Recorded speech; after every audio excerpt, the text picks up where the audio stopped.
Alright, shalom, all praises be unto Yahweh, Ba'asham, Yahushai, Ba'asham Rakakadash. Double on unto the elder apostles, the elder bishops at Great Millstone, who will well and taught us his truth. Salutes to all the sincere Arkim, pushing the word in truth and in sincerity. And pretty much,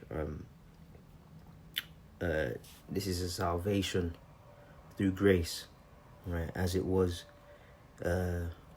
grace by faith, as it was in the days of Noah. All right.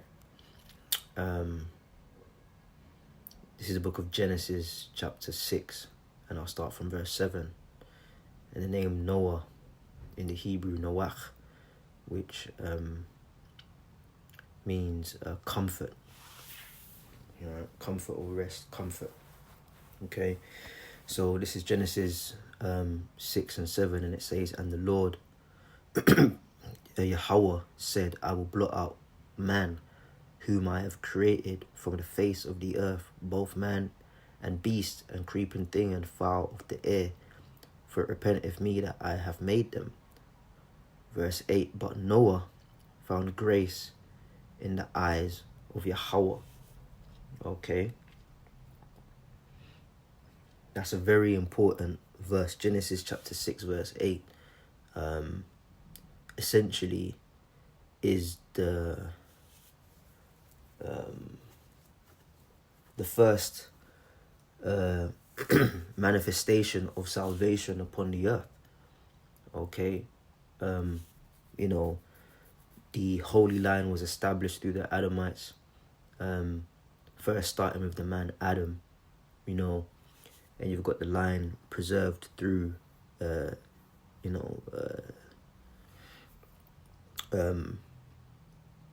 Seth was the son, or Abel, was the son who sacrificed a proper offering, or offered a proper sacrifice rather, unto Yahweh.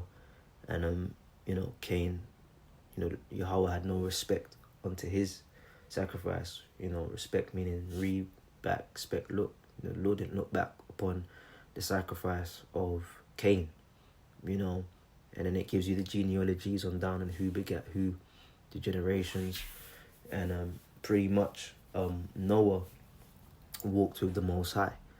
Okay, you read a couple of chapters before, it says, then began men to call upon the Lord, Yahweh, right? So Noah came from that line. And it says in verse 9 here, so the grace that Noah found in the eyes of the Lord, is foundationally important, to the concept of salvation. There's been many times, the seed of the righteous have been saved, from particular dangers at hand and judgments. Okay, but where it concerns sin,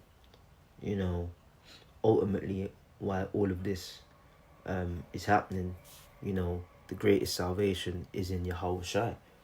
Okay. And you go into it, probably can do it in another lesson, the ark and all of that. It's all representative of the Lord, and salvation, right? So this is verse 9. It says, "These are the generations of Noah. Noah was in his generation a man righteous and wholehearted. Noah walked with the Most High. And Noah begat 3 sons, Sham, Cham, and Japheth." Right? It says here, Shem, Ham, and Japheth. "And the earth was corrupt before the Most High, and the earth was filled with violence. And God saw the earth, and behold, it was corrupt, for all flesh had corrupted their way upon the earth. And the power said unto Noah, The end of all flesh is come before me, for the earth is filled with violence through them, and behold, I will destroy them with the earth. Make thee an ark of gopher wood, with room shalt thou make the ark, and shalt pitch it within, and with pitch. And this is how thou shalt make it, the length thereof. And you could keep reading down the instructions, okay?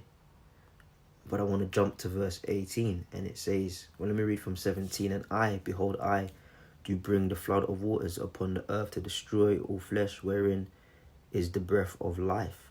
From under heaven, everything that is in the earth shall perish. But I will establish my covenant with thee, right? And thou shalt come into the ark, thou and thy sons and thy wife, and thy sons' wives with thee. Okay, and of course, all the animals which, were collected, to preserve the animals, right?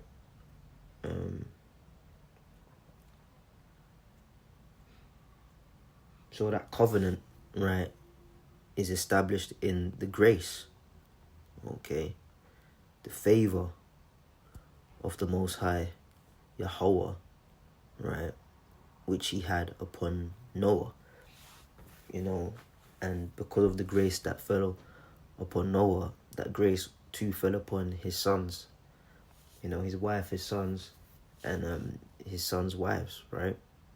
Again, verse 8, but Noah found grace in the eyes of Yahweh. So this is Ephesians 2 and 8, and it says, for by grace are ye saved through faith. And Noah had faith in prophecy, okay, because the Lord told him, look, I'm going to send a flood. That was where it concerns the perception of man, because Yahweh is outside of time itself. He's not subject to it. The only thing the Lord is subject to essentially is his own word, But he told Noah, and as it played out, it happened in the near future. The floods did come upon the earth and destroy all, right? But because he found grace, it's that same grace, all right? So it says, for by grace are ye saved through faith, and that not of yourselves, it is the gift of the Most High, not of works, lest any man should boast. Now, works do come into it in terms of you got to do something, but it's not essentially of that, right? Okay? Yes, Noah had grace of the Most High, but if Noah didn't build that ark, then, logically speaking, what would happen there? Okay? So there is a side to the flesh, that we have to uphold, works. Scriptures speak about that. But it is foundationally founded in the grace of Yahweh, Ba'ashem Yahushai. And we believe it through faith unto our salvation, because it is the gift of the Most High. Okay, so salvation is of grace. All right, the same grace Yahweh had upon Noah is representative of the grace over the elect, okay, being delivered into the ship, this time being, the fathership, the chariots, okay. Noah's salvation was through obedience, which manifested carnally via the ark. Our salvation is through obedience, which will manifest in the spirit, which will manifest carnally into being beamed up. Okay, there are many parts of the truth which are carnal. All right, salvation is access. It's a spiritual thing, but it manifests carnally. Okay, these bodies will be carnally beamed up and changed before entering into the chariot. The things of the spirit manifest into the flesh. Okay, so I just wanted to share a few words on that. Salvation is of grace, all right, through faith. Shalom.